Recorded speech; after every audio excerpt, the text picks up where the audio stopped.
అందరికీ నమస్కారం. ఈ మధ్య పెద్దారెడ్డి గారు ఏదో అందరితో మా అన్న మా అన్న మా అన్న అని ఏదో మర్యాద ఒలగబోస్తున్నావు.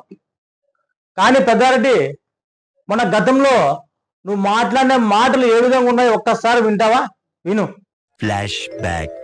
నేను అతని ఇంట్లోకే పోయినని, అతని బెడ్రూమ్ లేకపోలేనని ఎవరు కూడా కనుకోవద్దు. చెప్పు తీసుకొని కొడతా, ఇంటికి పోయి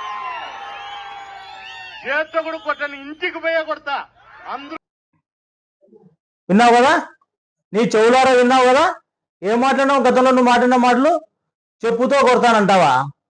రా ఈ పొద్దురా, నువ్వు మొగడు ఈ పొద్దురా తాడిపత్రికి ఎంత మటు చెప్పుతో కొడతావో చూద్దాం ఈ పొద్దురా.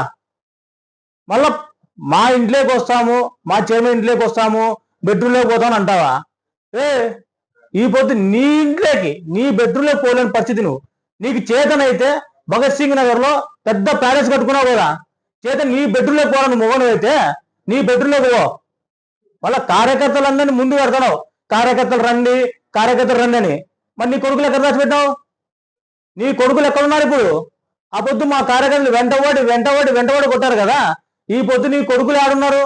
అంటే నీ కొడుకులు భద్రంగా ఉండాలా, మిగతా కార్యకర్తలు బలి కావాలన్న నీ ఉద్దేశం. మళ్ళా అలాగే గతంలో ఎలక్షన్ ముందర ఏదో కొంచెం మీడియా సమావేశంలో నీ గురించి ఏదో నన్ను పోటీ చేస్తున్నావు కదన్నా, నీకు ఎంత మటుకు మెజార్టీ వస్తుంది, ఒక 5,000 అన్న మెజార్టీ వస్తుంది అన్న అని ఒక మీడియా మిత్రులు అడిగినారు. దానికి నువ్వు సమాధానం ఏం చెప్పినావు అని బాగా గుర్తుకుందా? 5,000 మెజారిటీ స్పీడ్ బ్రేకర్ల దగ్గర డబ్బులు తీసుకున్న వాళ్ళకైనా వస్తుంది అని అన్నావు. దాని అర్థం తెలుసా? స్పీడ్ బ్రేకర్ల దగ్గర డబ్బులు తీసుకున్న వాళ్ళకైనా 5,000 మెజార్టీ వస్తుంది అన్నావు. మరి ఈ పొద్దు నువ్వు దాదాపు 30,000 ఓట్లతో ఓడిపోయినావు నువ్వు.